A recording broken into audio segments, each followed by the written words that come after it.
妾身给陛下请安。免礼吧。妾身与陛下真是许久未见。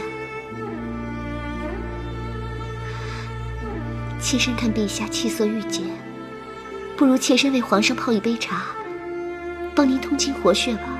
不必了，朕只是路过此地，歇歇脚便走。最近陛下可是因为政务而劳顿，妾身看陛下精神确实欠佳。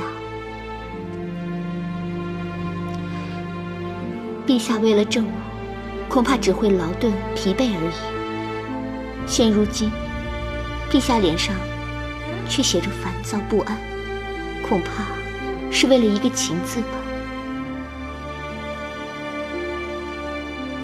你以为你有多了解朕？不要自作聪明。妾身如果说错了什么，还请陛下不要怪罪。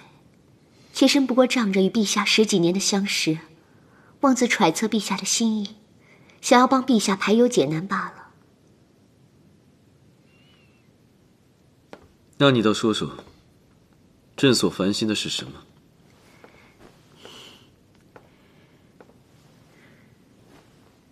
人为了情，无非就是2种：爱别离和求不得。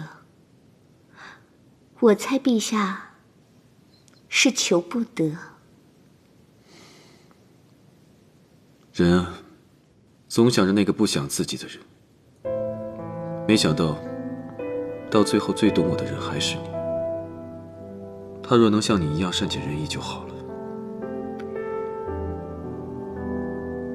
妾身从前做了许多错事，现在已经幡然悔悟，别无他求了，只希望能陪在陛下左右，帮你解忧。